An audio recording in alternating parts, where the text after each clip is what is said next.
35절까지의 말씀입니다. 사사기 8장 29절에서 35절입니다. 사사기 8장 29절입니다. 요아스의 아들 여룹바알이 돌아가서 자기 집에 거주하였는데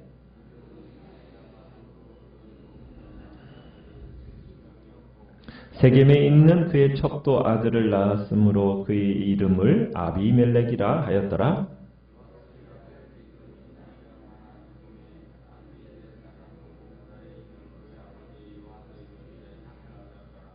기드온이 이미 죽음에 이스라엘 자손이 돌아서서 바알들을 따라가 음행하였으며 또 바알브릿을 자기들의 신으로 삼고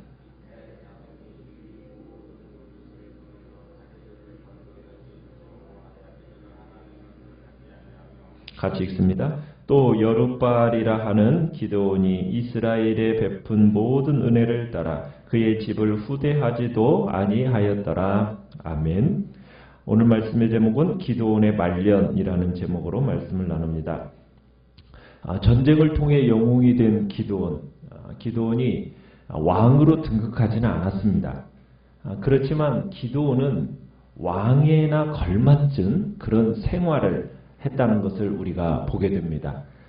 사사기 저자는 기드온이 이런 생활을 했다라는 것에 대한 매우 부정적인 평가를 하는 오늘 본문을 보게 됩니다.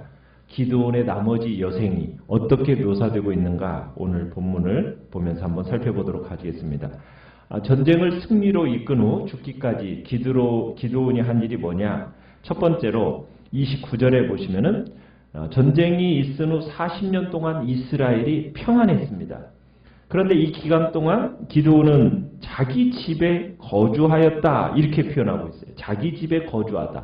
이 거주하다라는 이 단어는 히브리어로 왕이 보좌에 앉다와 같은 동사로 표현이 되어집니다. 그러니까 기드온이 자기 집에 거주했다라는 이 표현에는 왕으로 행세했다라는 말로도 풀이가 될 수 있다는 얘기입니다. 그에 대한 근거로 30절에 가보시면 이 기간 동안에 기드온이 아내를 많이 두었어요. 아내를 많이 두면서 아들을 몇 명을 두었다고 얘기합니까? 70명이나 두었다고 얘기하고 있어요. 그러니까 이 70명이라는 숫자는 이상적인 숫자고 완전한 왕족 집안을 상징하는 겁니다. 평민이라면 이렇게 많은 가족을 거느릴 수가 없습니다. 그런데 기드온이 지금 풍요 가운데서 당시 왕들이나 있을 법한 그런 패턴을 따라 많은 아내를 거느리고 두고 이로 인해서 70명의 아들을 두었다라는 거예요. 그러니까 기드온이 위대한 전쟁의 영웅으로서 많은 사람의 찬사와 존경과 지지를 다 붙들고 뭘 했느냐? 그 당시의 왕들처럼 수많은 부인들을 두고 그리고 수많은 자식들을 낳았다는 얘기입니다. 거기에다가 31절에 가보시면 기드온은 세겜에 있는 첩과의 사이에서도 아들을 두었습니다. 많은 아내를 두었음에도 불구하고 거기다가 부족해서 뭐까지 두었다는 거예요? 첩까지 두었다는 얘기입니다. 그런데 이 첩은 어디 여인이라고 얘기합니까? 세겜 여인이라고 합니다. 세겜에 있는 첩이라고 얘기합니다. 세겜에 있는 여인은 가나안 여인이란 얘기입니다. 그러니까 가나안 사람을 기드온이 첩으로 맞아들였다는 얘기예요. 분명히 모세는 이스라엘 사람들에게 율법으로 가나안 사람들과 결혼해서는 안 된다라고 분명히 율법으로 정했어요. 그런데 지금 기드온은 이 하나님의 율법에 역행하는 행위를 하고 있다라는 겁니다. 그러니까 율법도 왕처럼 누리고 있는 기드온을 얽맬 수가 없었던 모습을 우리가 보게 되는 거죠. 거기에다가 네 번째로 기드온은 이 가나안의 첩과의 사이에서 태어난 아이의 이름을 뭐라고 지었습니까? 아비멜렉이라고 지었어요. 아비멜렉. 여러분 이 아비멜렉이라는 이름의 뜻이 무엇인지 아십니까? 그 이름을 문자적으로 표현하면 나의 아버지는 왕이다 이런 뜻이에요. 나의 아버지는 왕이다. 그러니까 기드온이 야심을 드러낸 이름이라는 얘기입니다. 너무나 중요한 메시지가 이 아비멜렉이라는 이름 속에 들어있는 거예요. 그러니까 전쟁이 끝난 직후에 어제까지만 보더라도 어땠어요? 이스라엘 백성들이 찾아와서 뭐라고 얘기합니까? 당신이 우리를 다스려 달라고, 당신의 아들과 손자가 다스려 달라고 얘기를 했지만 기드온이 뭐라고 얘기했어요? 차마 자기가 다스릴 수는 없다는 식으로 뭐예요? 여호와가 왕이시고 여호와께서 다스리실 거라는 식으로 얘기를 했지만 나중에 결국 자신의 욕망을 적나라하게 드러내는 이름을 그 아들에게 주고 있다는 얘기입니다.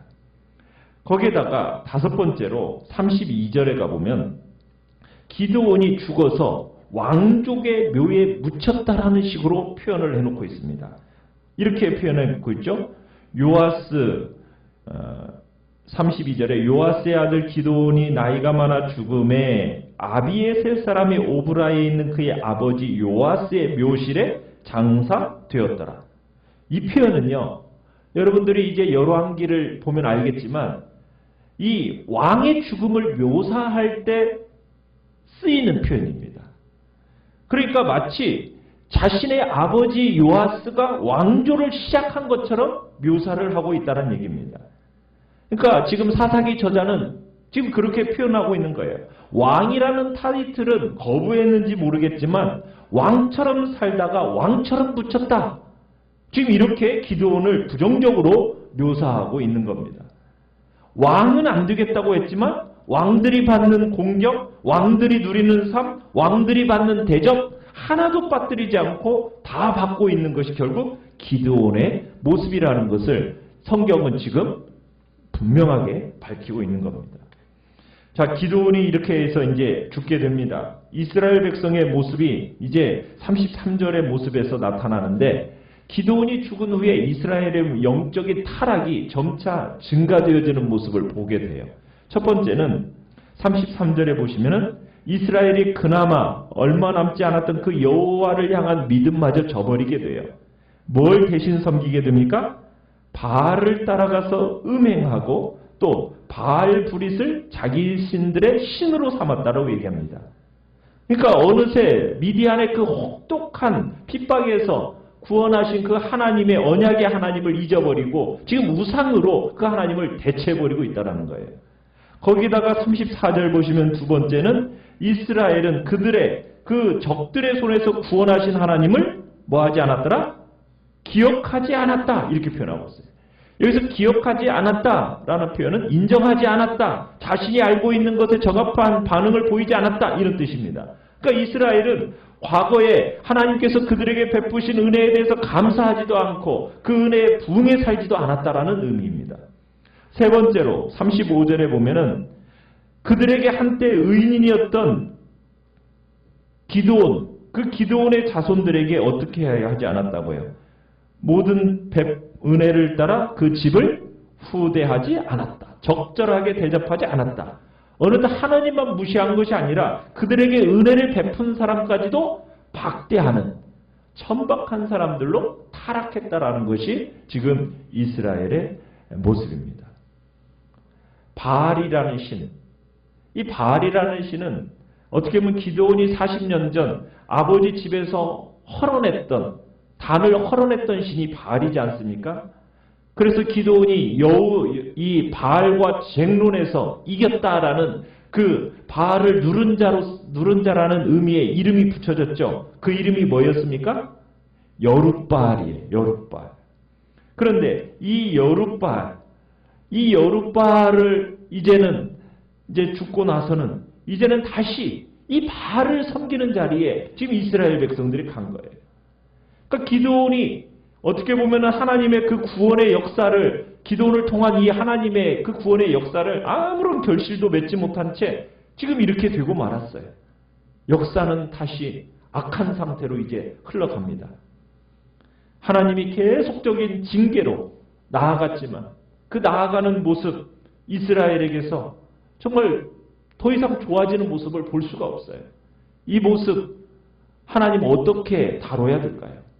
미디안들에게 그렇게 심한 고난과 핍박을 당하게 했지만 그들을 불쌍히 여기셔서 정말 기드온을 보내셔서 구원해 주셨는데 불과 한 세대도 지나가기 전에 또다시 하나님을 떠나가고 이렇게 되니 어떻게 해야 될까요? 그전에는 외국 세력을 동원해 가지고 참으로 하나님께서 징계하셨어요. 이제는 어떤 세력을 동원해서 이스라엘을 또 징계하실까? 외부의 적일까요? 내부의 적일까요? 이번에는 내부의 적을 통해서 이스라엘을 징계하십니다. 이제 그게 내일부터 9장에서 나오는 이 기드온의 첩의 아들인 아비멜렉, 이 아비멜렉의 이야기가 이제 내일부터 진행이 되어지는 거죠. 우리는 전쟁 이후 이 기드온의 후반부 인생을 통해서 참 말로는, 기드온이 말로는 여호와가 왕이시니까 여호와가 다스리실 것이다 이렇게 해놓고서는 실제로는 금 에봇을 만들어 놓고 그리고는 왕 같은 삶을 살았어요. 왕의 제안은 거절했지만 왕 같은 삶을 살고 싶은 욕망은 거절하지 못한 거예요. 많은 사람이 자신의 그 고향 오브라에 자기 집으로 몰려와 가지고 자기가 만드는 금 에봇을 음란하게 섬기니까 마치 자신의 모습이 대단한 사람이라도 된 것처럼 느껴가지고 스스로 왕의 자리에서 왕의 삶을 살았던 것이 기드온의 모습입니다. 처음에 기드온이 금 귀고리를 요구했을 때는 그 금 귀고리를 가지고 하나님께서 구원하신 그 구원을 기린다라는 목적으로 아마 시작을 했겠죠. 또 하나님의 뜻을 묻는다라는 목적으로 예봇을 만들었겠죠. 처음에는 별 문제가 없어 보이는 것 같았지만 그게 뭐가 되었습니까? 올무가 되었고 올가미가 되었어요. 주위에 있는 백성들을 정말 예봇을 음란하게 섬기도록 떠받들어 섬기도록 그렇게 만들어버리니까 결국 누가 타락해버렸어요?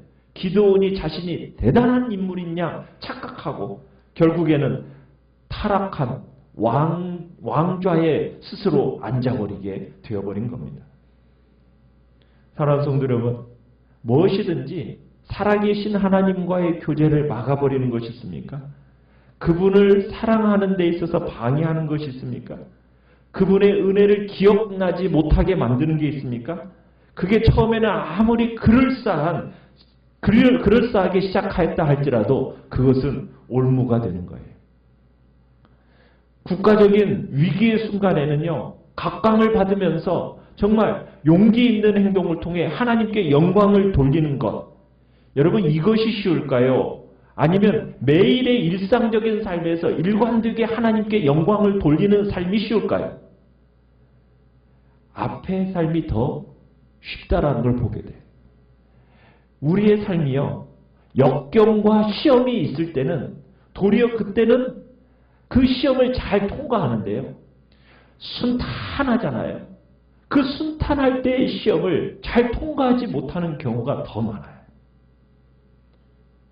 어렵고 힘들고 위기의 순간에는 정말 하나님을 붙들고 하나님을 의지하고 하나님만 신뢰하면서 하나님께 영광 돌리는 모습이 잘 나타납니다.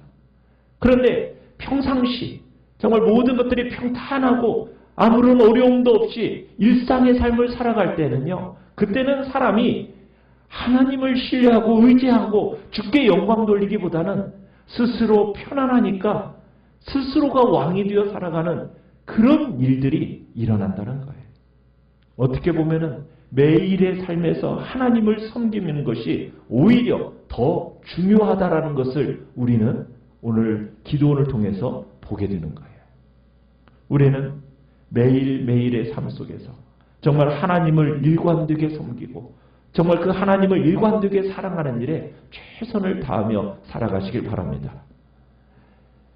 기도는 눈에 보이지 않는 여호와의 신을 옷 입는 것보다도요, 눈에 보이는 에봇을 입고 싶은 욕망이 더 컸던 사람이 기드온입니다. 그게 우리의 또한 본능입니다. 보이는 것, 그것에 우리의 마음이 들어요.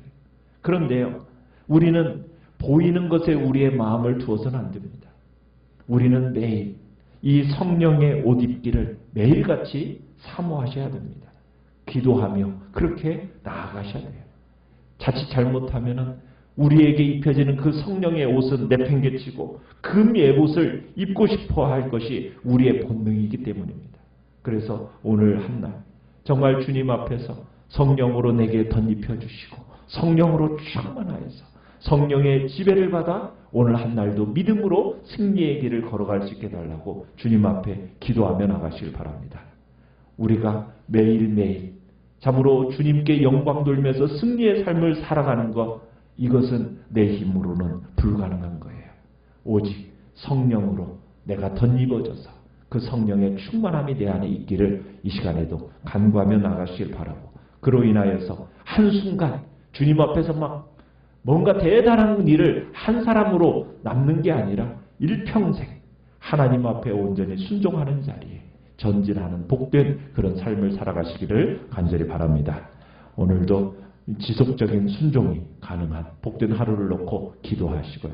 연약한 우리의 지체들을 위해서 기도해 주시고, 그리고 이제 다가오는 고난주간 부활주일 하나님의 놀라운 은혜의 역사를 놓고 기도해 주시고, 또 이제 5월 19일에 있을 새생명 전도 축제를 온 성도들이 한 마음과 한 뜻이 되어서 이 복된 구원의 역사를 이루어나가는 교회로서 또한 발돋움할 수 있도록 위해서 기도해 주시기 바랍니다. 주여, 우리 세 번